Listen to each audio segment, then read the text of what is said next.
Hello!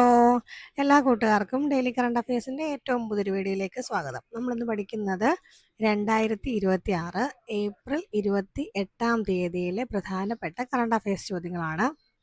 ഒന്നാമത്തെ ചോദ്യം, 2025 can ചലച്ചിത്രമേളയിലെ സമാന്തര വിഭാഗമായ ക്രിട്ടിക്സ് വീക്ക് ജൂറി പ്രസിഡന്റായിട്ട് തിരഞ്ഞെടുക്കപ്പെട്ട ഇന്ത്യൻ സംവിധായിക ആരാണ്? പായൽ കപാഡിയാണ് 2025 കാൻ ചലച്ചിത്രമേളയിലെ സമാന്തര വിഭാഗമായ ക്രിട്ടിക്സ് വീക്ക് ജൂറി പ്രസിഡന്റായിട്ട് തിരഞ്ഞെടുക്കപ്പെട്ട ഇന്ത്യൻ സംവിധായകയാണ് പായൽ കപാഡിയ. ഫ്രാൻസിലാണ് കാൻ ചലച്ചിത്രമേള എല്ലാ വർഷവും സംഘടിപ്പിക്കുന്നത്. അതുപോലെ തന്നെ മെയ് 13 മുതൽ 21 വരെ നടക്കുന്ന ക്രിട്ടിക്സ് വീക്കിൽ മികച്ച ഫീച്ചർ ചിത്രത്തിനുള്ള ആമി Paris grand prize, rising star award എന്നിവ കപാഡിയെ സമ്മാനിക്കും.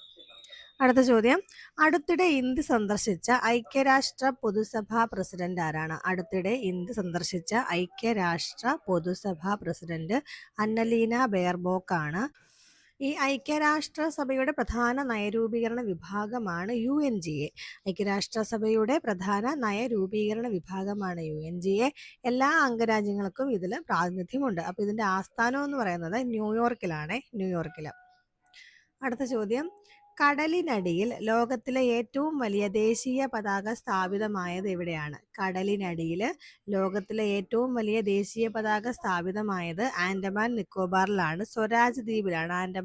ആൻഡമാൻ നിക്കോബാറിലെ സ്വരാജ് ദ്വീപിലാണ് കടലിനടിയിൽ ലോകത്തിലെ ഏറ്റവും വലിയ ദേശീയ പതാക സ്ഥാപിതമായത്.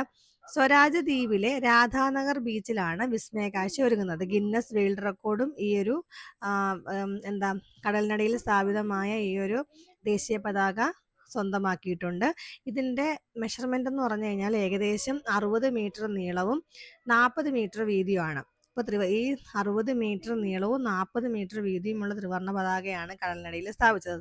സ്ഥാപിച്ചത് എവിടെയാണെന്ന് ചോദിച്ചു കഴിഞ്ഞാൽ ആൻഡമാൻ നിക്കോബാറിലെ സ്വരാജ് ദ്വീപിലാണ്.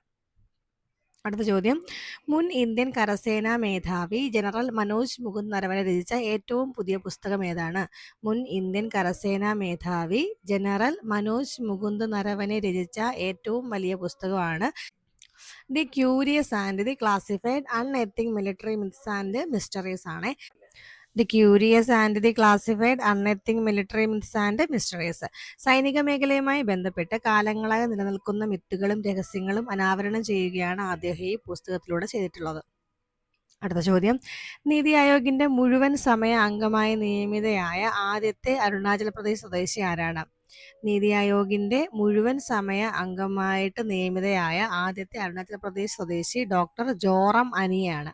2026 മെയ് മാസത്തിലാണ് കേന്ദ്ര സർക്കാർ ഇവരെ നിയമിച്ചിട്ടുള്ളത്. അടുത്ത ചോദ്യം, 2026 IT സേവന കമ്പനിയായ ഇൻഫോസിസിന്റെ ആഗോള ബ്രാൻഡ് അംബാസഡറായി നിയമിതനായ പ്രശസ്ത ടെന്നീസ് താരം ആരാണ്? 2026 IT സേവന കമ്പനിയായ ഇൻഫോസിസിന്റെ ആഗോള ബ്രാൻഡ് അംബാസഡറായി നിയമിതനായ പ്രശസ്ത ടെന്നീസ് താരമാണ് കാർലോസ് അൽക്കാരസ്. ടെന്നീസ് ഇതിഹാസങ്ങളായ റാഫേൽ നദാൽ, ഇഗ സ്വിറ്റെക് എന്നിവർക്ക് ശേഷം ഇൻഫോസിസിന്റെ ആഗോള അംബാസഡറായി എത്തുന്ന താരമാണ് കാർലോസ് അൽക്കാരസ്. 2026 IT സേവന കമ്പനിയായ ഇൻഫോസിസിന്റെ ആഗോള ബ്രാൻഡ് അംബാസഡറായിട്ട് നിയമിതനായ പ്രശസ്ത ടെന്നീസ് താരം ചോദിക്കാനുള്ള ഉത്തരം കാർലോസ് അൽക്കാരസ് ആണ്.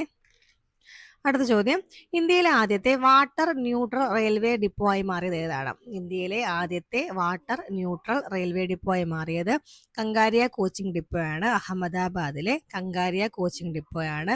ഗുജറാത്തിലെ അഹമ്മദാബാദിലുള്ള വെസ്റ്റേൺ റെയിൽവേയുടെ കീഴിലാണ് ഈ ഒരു ഡിപ്പോ പ്രവർത്തിക്കുന്നത്. അടുത്തത്, 2026 ഭീം പേയ്മെന്റ് ആപ്പിന്റെ പുതിയ ബ്രാൻഡ് അംബാസഡറായി നിയമിതനായ മുൻ ഇന്ത്യൻ ക്രിക്കറ്റ് താരം ആരാണ്? 2026 ഭീം പേയ്മെന്റ്സ് ആപ്പിന്റെ പുതിയ ബ്രാൻഡ് അംബാസഡറായിട്ട് നിയമിതനായ മുൻ ഇന്ത്യൻ ക്രിക്കറ്റ് താരം MS ധോണിയാണ്. നാഷണൽ പേയ്മെന്റ് കോർപ്പറേഷൻ ഓഫ് ഇന്ത്യയാണ് അദ്ദേഹത്തെ ഈ സ്ഥാനത്തേക്ക് തിരഞ്ഞെടുത്തിട്ടുള്ളത്.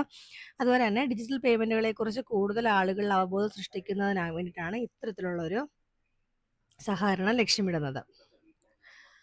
അവസാന ചോദ്യം, 2026 സമാധാനത്തിനുള്ള നൊബേൽ പുരസ്കാരത്തിനുള്ള ശുപാർശ പട്ടികയിൽ ഇടം നേടിയ ഇന്ത്യയുടെ പാഡ്മാൻ എന്നറിയപ്പെടുന്ന വ്യക്തി ആരാണ്? 2026 സമാധാനത്തിനുള്ള നൊബേൽ പുരസ്കാരത്തിനുള്ള ശുപാർശ പട്ടികയിൽ ഇടം നേടിയ ഇന്ത്യയുടെ പാട്മാൻ എന്നറിയപ്പെടുന്ന വ്യക്തി അരുണാചലം മുരുകാനന്ദം ആണ്. കുറഞ്ഞ ചെലവിൽ സാനിറ്ററി നാപ്കിൻ നിർമ്മിക്കുന്ന യന്ത്രം വികസിപ്പിച്ചതിലൂടെ ഗ്രാമീണ സ്ത്രീകളുടെ ആരോഗ്യം, ശാക്തീകരണം, ആർത്തവ ശുചിത്വം എന്നിവയിൽ വലിയ മാറ്റങ്ങൾ കൊണ്ടുവന്നതിനാണ് അദ്ദേഹത്തെ ഈ ഒരു പുരസ്കാരത്തിന് പരിഗണിച്ചത്. Thank you.